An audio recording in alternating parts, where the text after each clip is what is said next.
Have you ever had a reaction that felt much bigger than the moment itself? Maybe someone used a certain tone, your boss asked to speak with you, your partner said something that immediately put you on the defensive, and suddenly you weren't responding only to what was happening, you were reacting to something much deeper. My guest today, Aaron King, believes our triggers can become doorways into understanding the patterns, fears, and hidden parts of ourselves that continue to influence our lives. He also weaves fuck into the conversation of how we move from self-pity or self-doubt to confidence and accomplishments. Welcome back to Zip on This, the show where we talk about love, life, careers, and triggers. If this is your first time joining me, then welcome.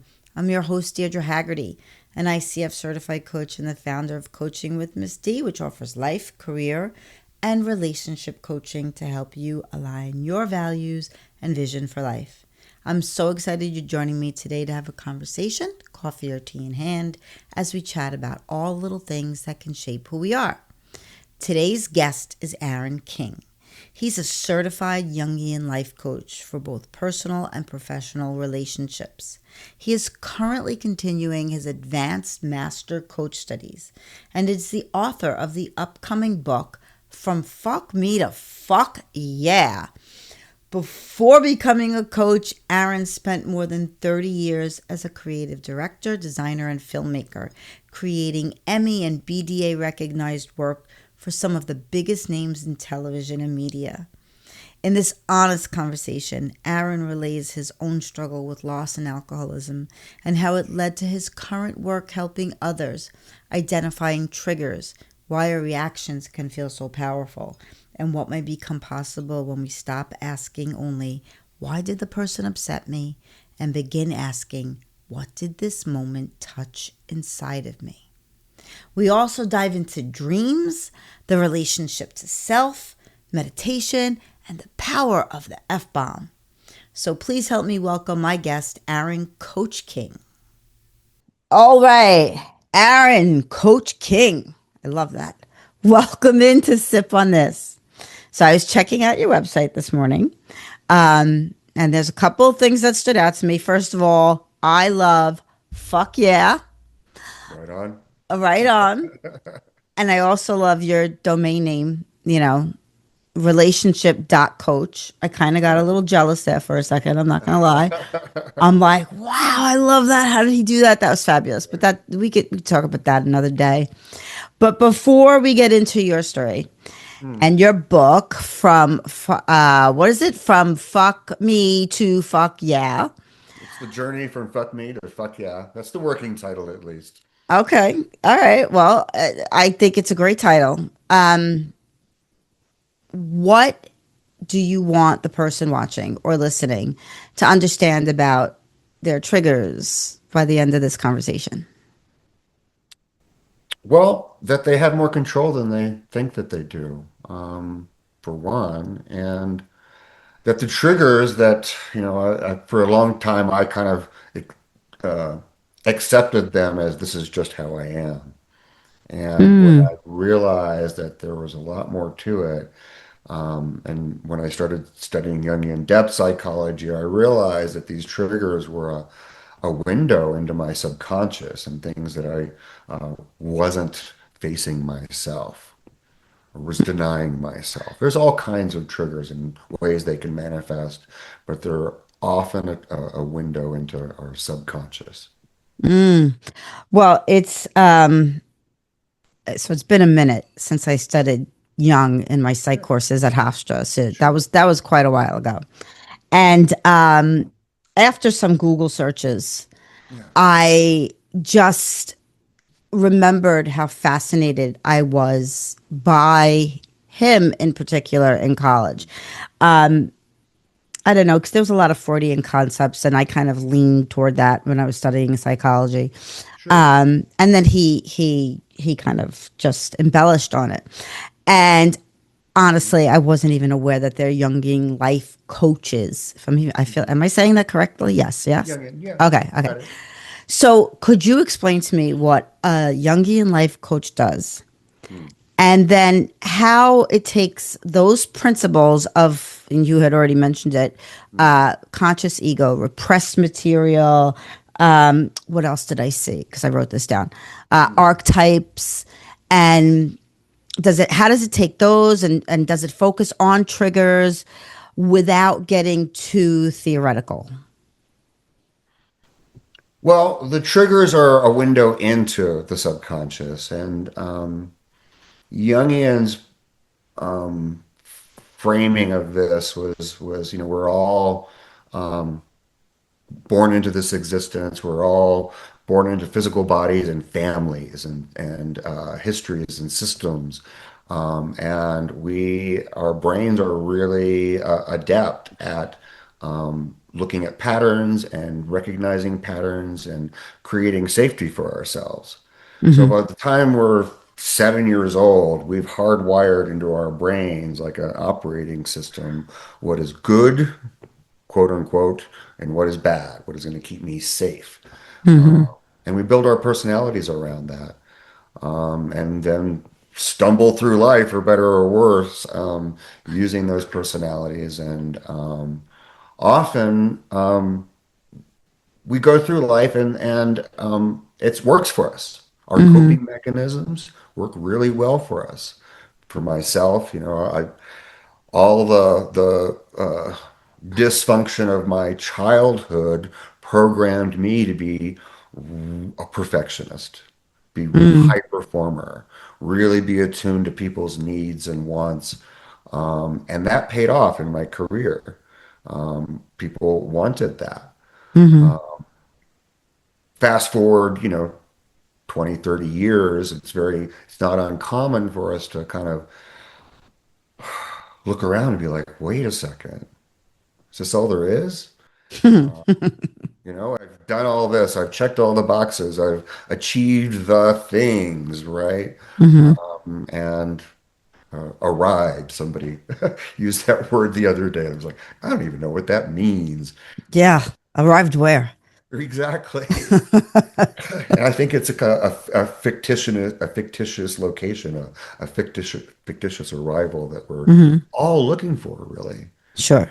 The triggers can be the sign when we've hit that point when the old operating system maybe needs an update. And and it can Right. come out in a lot of ways. It can be small triggers, fights over the dishes and home stuff.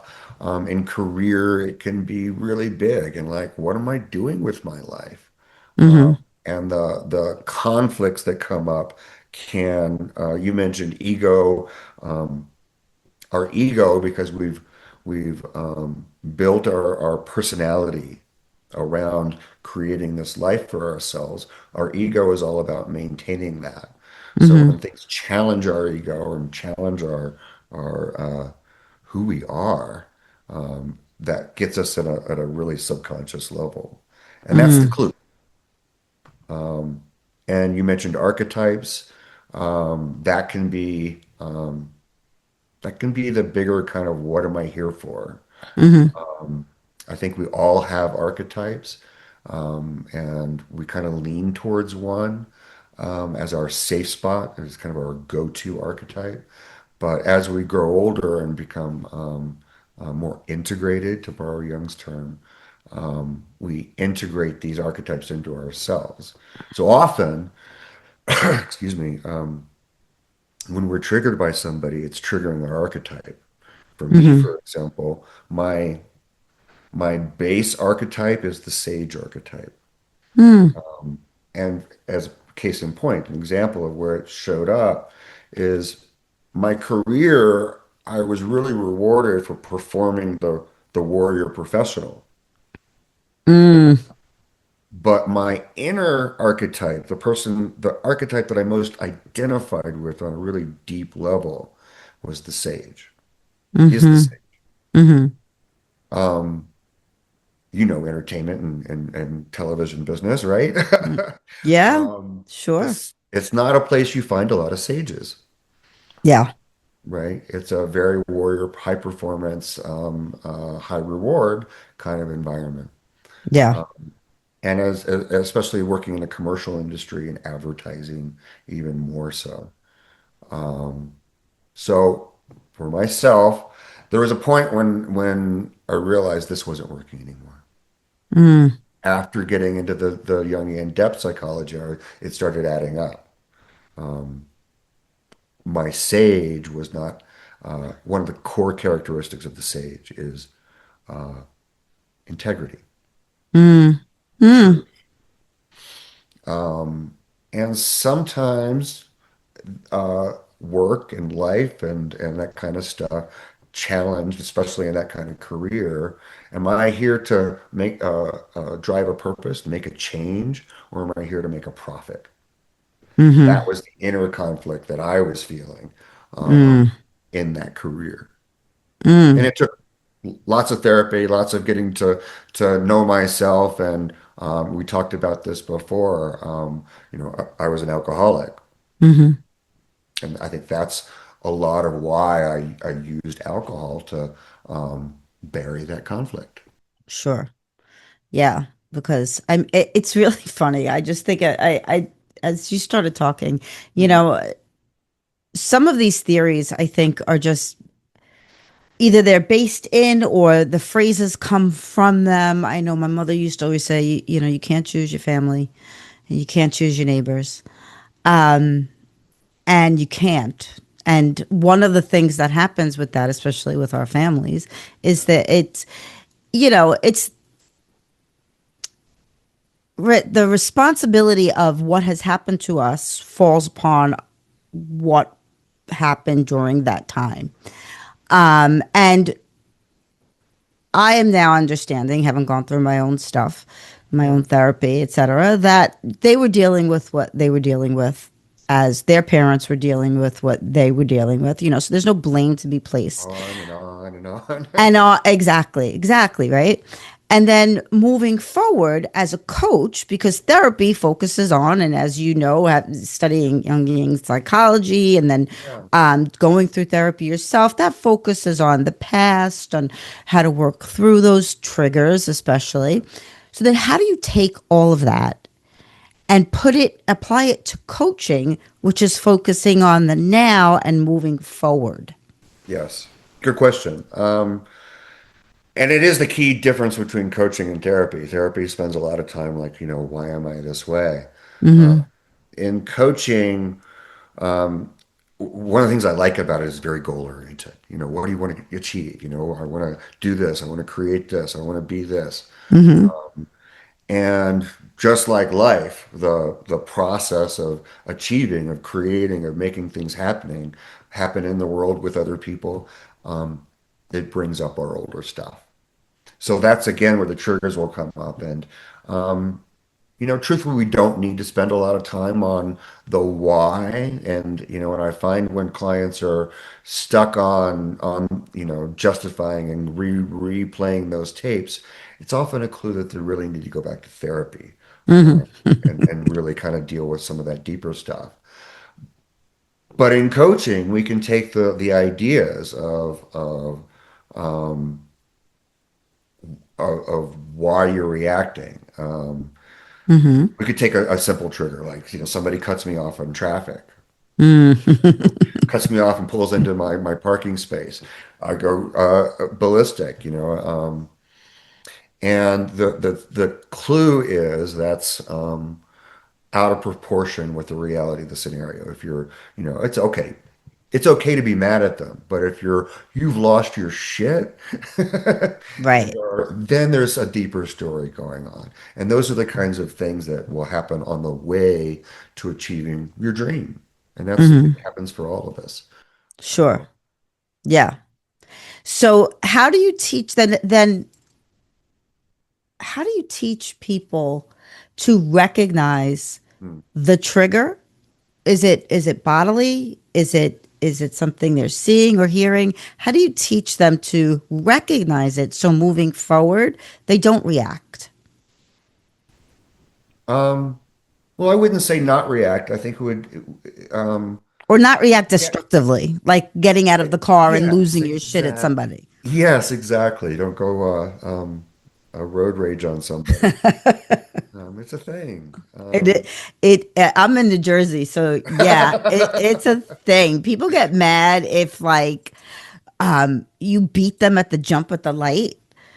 And I have an electric car, so my car just beats everybody at the light. Okay. Just because it does, Got automatic. That's yeah. And then people get mad at that, like mad, like you yeah. beat me. Like, why are you mad at that? Like, I think in my head, like they must be having a bad day. So if somebody's getting angry at something so silly, like they beat me, obviously I might think it's silly. They don't think it's silly. So how can they recognize, like, what can we do to help people recognize that that trigger is happening, it's going to happen, and how can they, what can they do, they Slow it down. to slow it down, to recognize it, not react so harshly. Yeah. Recognize where it's happening. Often those kinds of triggers have a physical Mm, place in your body. I'm always ask clients, where in your body does it show up? Is it in your yeah. chest? Is it in your throat? Is it in your head? Hmm. And everybody has their own place for it. Um, what color is it? Oh, What I love that. texture is it? That's great. What does it feel like? And Hmm. um, it's all bringing that witness mind to a very emotionally charged moment. And Yeah. when you do that, you create a little separation, a little space for yourself to just be. Hmm. And that's the flex. That's the flex that um, will make this a tool and make it more useful. If you can get more comfortable with recognizing it, saying, I'm feeling triggered. It feels like this. I don't like it. Um, why is it here? And then what is the story? Hmm. Because, well, maybe before you ask yourself what the story is what would this camera record? If it was Mm. just recording the scene, if it was just stating the facts and, nothing else, no reading into it, no interpretation, what would that be? And then what is your interpretation? Where's the story coming from? And why is it driving that feeling? And that's where it Mm. gets kind of more interesting because it's often a story from way back when. Sure. Yeah. Yeah. Oh, I agree 100%. I was just coaching somebody the other day, career coaching, just working on jobs that he's been navigating through, Yeah. choosing one of the three that he's got these amazing offers for. And during his sessions, I think we're on like session number 12 now. We unpacked this feeling of uh, beginning with the relationship with his wife, Yeah. and then why does he feel so unloved, to the abuse he had as a child.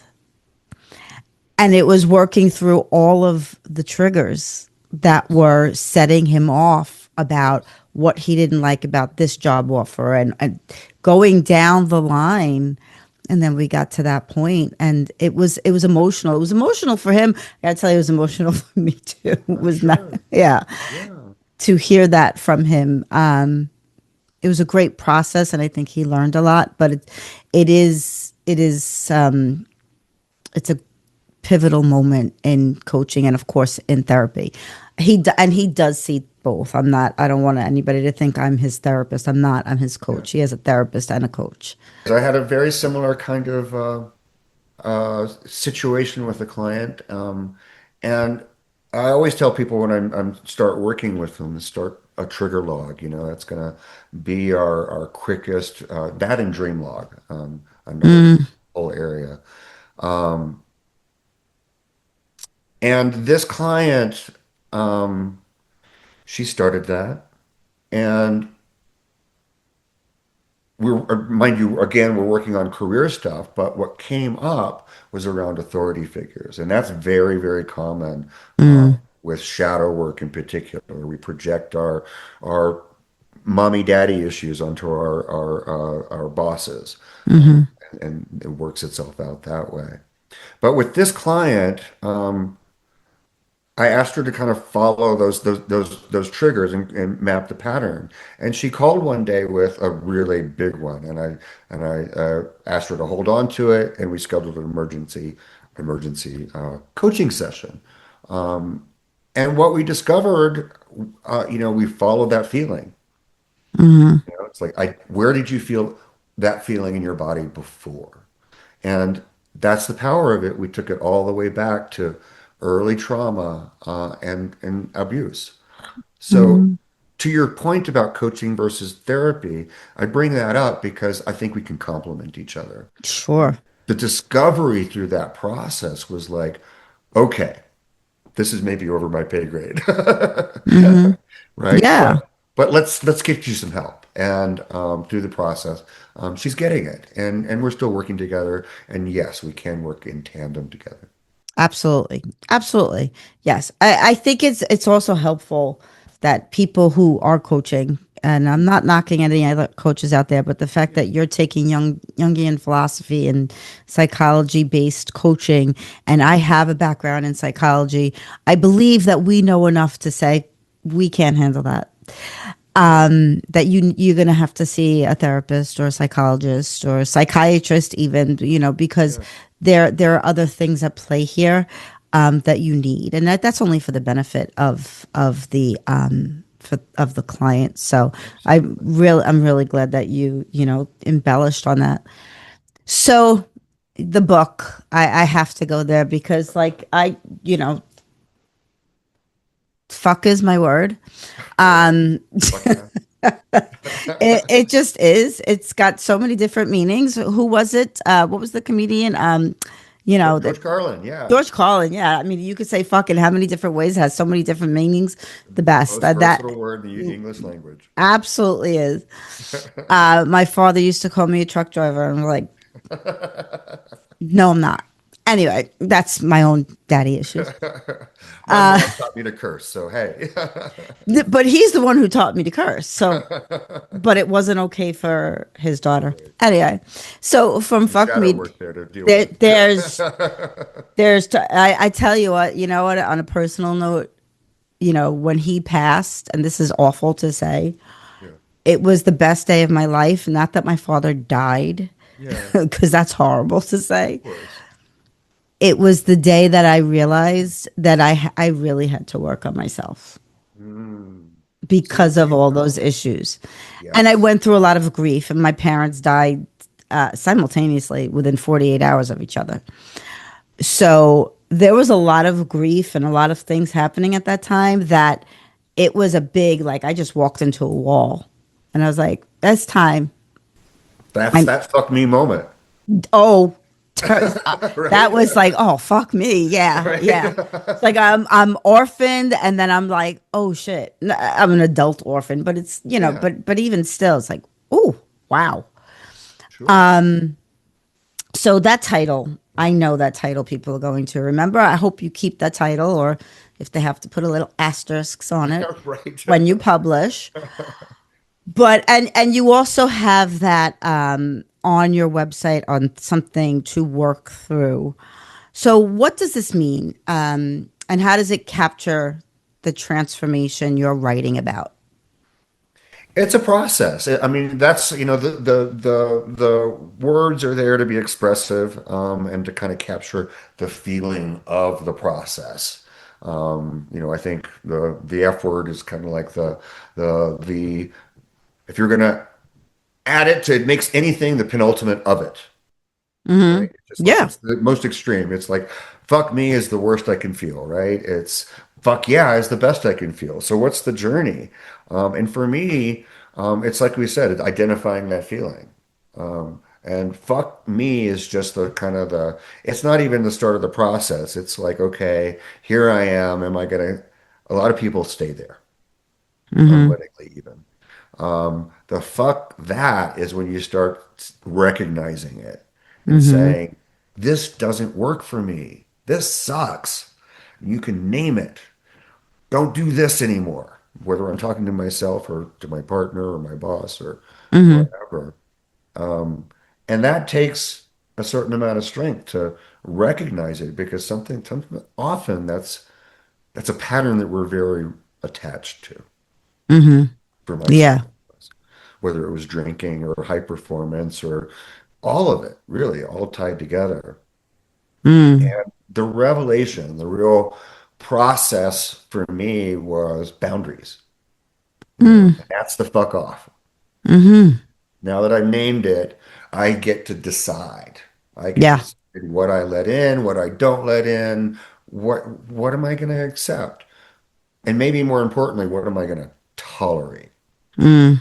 That's the Mm-hmm. fuck off. I'm not tolerating that anymore. Yeah. You want to be in my circle, in my world, then this is my boundary. 100%. And I've lost a lot of friends because that boundary wasn't acceptable. I changed. I'm not who I was when we started that friendship, that relationship, that working relationship. Sure. And so, boy, defending that fuck off is a challenge. Yeah. Right? But it's so necessary. Like I think one of the things I hear a lot, and it was a social media, FML, fuck my life. Okay. And that's so pathetic. And nobody come for me with the whole, because I just say fuck my life is pathetic, but it's you're just, for me, you're wallowing in self-pity. Fuck my life. Okay, what are you going to do about it? You're going to Exactly. sit there and just keep saying fuck my life? Right. Or are you going to say, hey, fuck that and fuck Right. off and fuck yeah? Well, and fuck yeah is the payoff, and that's And the emotional yes, change. it's Once you great. like found that freedom, that emotional space, um, it's more life becomes more playful. 100%. It's true. My I talked to my older son yesterday, and he's like, "Mom, what are you dad smoking in New Jersey?" I'm like, "Absolutely nothing." I said, and I was serious. I said, I just meditate so much now that I just feel like I'm on my own little natural high, and my fuck off is just like I'm not dealing with you anymore, and I'm not Yeah, dealing with your negative energy and your bad vibes. Like, yeah, you can have them. I'm yeah. not going to dismiss you totally, like, Of course not. but you're not bringing that into my house. So we'll Absolutely, chat, however, but other than that, like, no, I don't want that. And it's powerful. it is powerful. But the I way you frame it is even, I don't know. There's just something so amazing about the way your framework of that. I appreciate that. One of the things I've picked up through Jung and well, tangentially through Jung, he was very influenced by Eastern philosophies, spiritual texts, the Bhagavad Gita, a seminal Hindu text, and part of the idea around that versus Western kind of philosophies and thinkings is the idea of non-dualism. That Brahman, the God, had whatever you want to call that, infinite power, source, Hmm. creation, whatever God is to you. In that philosophy, we are all God. We are all Hmm. incarnations of God um, Yeah. on this plane. The key difference is that and God is here to experience limitations and all the variations and the infinite possibilities of being, right? It's something he cannot experience being God. So here we are experiencing life. Uh, the key is, and the power tool is that our consciousness is the lens through which God experiences all of this. And we have more power over that lens than we like to think that we do. Hmm. Um, Hmm. that's the idea around fuck yeah. And if we can change our point of view to look at opportunities as opportunities and not limitations, as often people like, especially you were talking in your latest post about when to make a career change, right? Mm, We hold these self-limiting ideas, but when we look at everything as an opportunity, we don't have to know what the end of the story is. We can take a step and be like, "Oh, this is interesting. What's the yeah, next step?" yeah. Right? It's really, really true. I mean, and part of because I did it, Mm, like literally just walked away from my career, yeah, and just kind of like tossed it away. I was lucky I had support. I had my husband, yeah, and we were in a good place at the time, and yeah, it worked. It was yeah, okay. Um, but it all stemmed off of, the loss of my parents, and I was like, no, no, no, like none of this is working. But during that process, all of those self-limiting thoughts would invade my space because hmm, that's what I was raised to think, that yep, that's, how it should be. And it's not necessarily true. Well, it's not necessarily, it's just not true. These are just lies that we tell ourselves. Why? Why do we tell ourselves these lies? To fit in, to be accepted, to people please, to stay in the job. yeah, If the job is making you physically ill, why would you want to stay? true. But a lot of people do. They do. Yeah. Well, and I think a lot of people don't connect the dysfunction at work and the stress and the rat race and all of that goes into it with Yeah. how I feel. Yeah. No. We're very much raised to kind of like separate and be the heroes and overcome, not feel. Yeah. Yes. And I feel like I've been a feeler my Mm, whole life. And mhm. I was, told you don't need to feel, you know, you don't need to like, not even a joke. Every morning Yeah. when I wake up, I splash cold water on my face. And Hmm. the trigger of that, the memory of that is my mother saying to me, go put cold water on your face so nobody sees that you were crying. Oh, wow. And I remember that Wow. every morning Yeah. because there were no feelings. There's no Yeah, we're feelings, allowed. not allowed to feel, you know. And Hmm. so it's just, and then, obviously, I have been a feeler. I have embraced it. If Yeah. you have a problem with that, oh well, that's not my problem. Fuck off. There you go.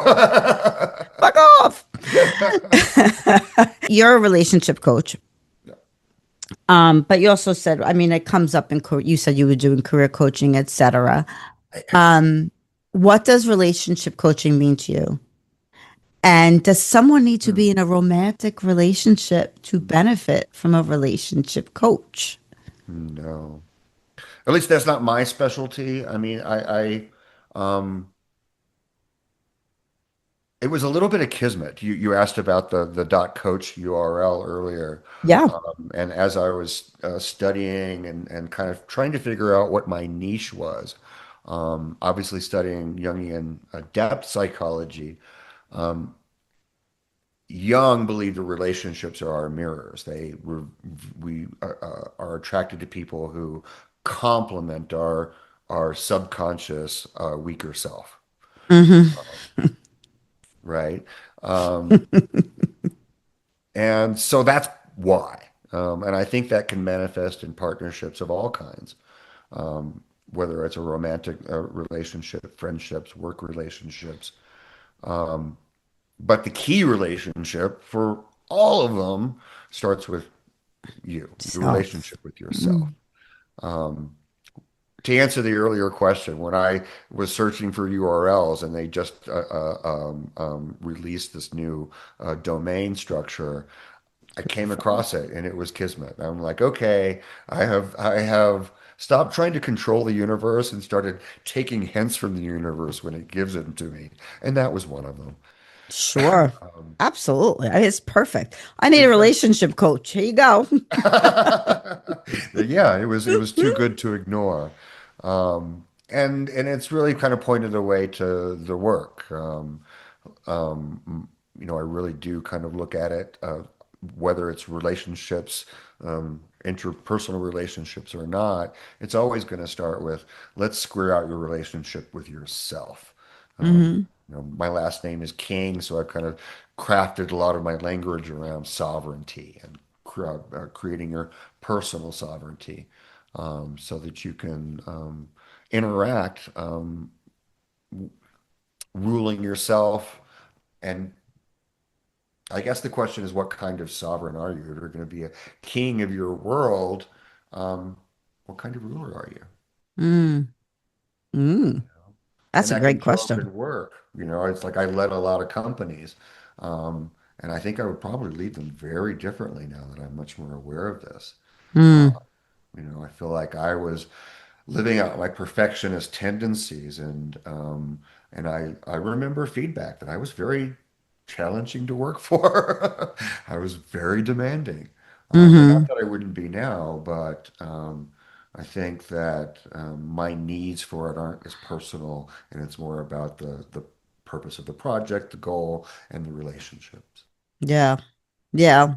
It's I I feel like all leaders who got burnt out became coaches. Yeah, I yeah, because I was too. And yes, listen, introspection is a fabulous thing. That mirror is can be mirror doesn't lie. We'll just leave that. But the relationship with yourself, that is the most important one, and it was through all of this and meditation. Like, I'm just a huge advocate for it, for me, not for everybody. But that's when I could literally say to myself, I love you, yeah, and like mean it, not just say it, yeah, but mean it. And I was like, wow, that was such a mind-blowing experience for me. hmm, Because it goes back to literally everything you said. One of the things you mentioned earlier, and when I was Googling Young, and then I was remembering, mm. everything was like resonating again. He did a lot of dream work. Oh And yeah. I was so fascinated by it in college, that I took a psychology of dream course Oh, awesome. after that particular psych class I was in. Yeah. So, what have you? Because you said you also work with dreams as well. Tell me about that. Um, Dreams are everybody's a little bit different about them. I personally, um, well, it's funny. For years when I was going, I think dreams can for serve different purposes. They're absolutely a window into our subconscious. They can be rather banal and everyday and just kind of working out, the what happened today or this week. But I find the ones that wake you up in the middle of the night and shake you, the nightmares. When I was in my career crisis and battling the alcohol addiction and my marriage was failing, I had a series of nightmares over and over and over, variations on the same nightmare, Mm. all about trying to get home. I was somewhere Oh. and I was trying to get home. I'm gonna miss the plane. I'm trying to call my husband, but the phone won't connect, and it was all these crisis nightmares. And the thing about dreams is we want to look at them as visions or predictions. Um, they tend to be more Hmm. metaphors for what we're feeling and experiencing. So when they're that extreme, and they're calling for attention. They're calling for something in your subconscious that's being ignored to be addressed. In that case, I was looking for home in the dreams, Hmm. metaphorically, trying to Yeah. get home. But the home wasn't necessarily my apartment in New York City, although that was what it felt like. Metaphorically, I think I was recognizing my home was not a home. Mm. I didn't really have a home to go to, but I hadn't made it home. And that was all in my subconscious. It took some time to kind of address that. Um, But that's what can happen and when you're really looking for when your subconscious is looking for a change in life, and maybe you don't know what's going on. So I often suggest that clients will start a dream journal along with their trigger journal because they kind of comment on each other. Mm, Um, yeah. Yeah. and archetypes will come up in dreams a lot. Um, so um, authority figures, crisis moments, that kind of stuff. It's all going to be pointing at archetypes unexpressed within you. Mm, yeah. Yeah. As you were saying the dream, two things for me Mm, stood out was yeah. one, home is a place to be safe, Mhm. and your home, you're the home. Just, Exactly. yeah. I mean, that really just stood out. So thank you for sharing that. I mean, really, you've just been sharing so much. So tell me more about the book. When is the book coming out? What can people learn from the book? I'm just writing the book right now. Okay. It's in its formative stages. Okay. Um, so yeah, I don't have any kind of plans for that yet. Um, it's a process for me. This is all as we do this work, as we talk about the work. I have found writing to be the most amazing way to integrate my personal experience. Like, this happened. Why did this happen? And for me Mm-hmm. to understand it, and then sharing it with people. So that's the purpose of the book, and I've also there's the Jungian map. Um, I might have mentioned ages ago I did a workshop called The Experience, and it's going to integrate a lot of that kind of thinking. It introduced an idea of the consciousness measuring scale, where you can assess where somebody is emotionally and give them really practical tools for moving forward to Mm, not to make take the next step forward in their consciousness. And I hate the word scale because it implies a hierarchy that isn't real. mm-hmm. Y- Yeah. the idea that we're ever going to move past those old feelings, I think, is misleading. All those insecurity, those triggers, that stuff's it never goes away. No. We just become more comfortable with it. We recognize Yeah. it. We can actually Yes. make fun of it, be like, okay, here I go again. Yeah. Yeah, it's true. You're not less than a person just because you have them. It's just that, the only thing you can control is your reactions. So, or we could try to have some control and recognizing them, like you said earlier, creates a pause, whatever that pause is. Yes. Just it's a taking a step. Oh, okay, yeah, here it comes. Let me take a breath. Let me have a sip of water. That was like my big thing when I was school director or manager. I had my water. When people were annoying me, I would just take sips of water. I just listened to a podcast the other day, and this somebody suggested for moments when you're getting triggered to I'm act. not getting triggered, by the way. I just so I told you. I'm just thirsty. I assumed um, is to drink cold water. Yeah. Cold water Mhm. specifically because it breaks the kind of the nerve responses in your brain and helps you kind of create a little objectivity. Yeah. Same thing as creating a little space. Yeah. All those are great tools. Little breath. Little bit of everything. I am so appreciative of you being here today and doing this with me. Um, it's it's been so informative. I mean, if you do workshops, whatever you do, send them my way. I think we can definitely. I would love to work more with you. I mean, I think I have to come out to where you are and I'll bring my husband and we'll Right visit on. all the Let's do it. beautiful places and you know. Taos is a beautiful, magical place, and I have, part of my longer range plan is to doing some workshops and invite people to come visit the community. Um, Wow. yeah, it could be a pretty magical thing. So Absolutely. let's keep the conversation going. Oh, I definitely will. And is there any parting words, anything you want to say before we say goodbye?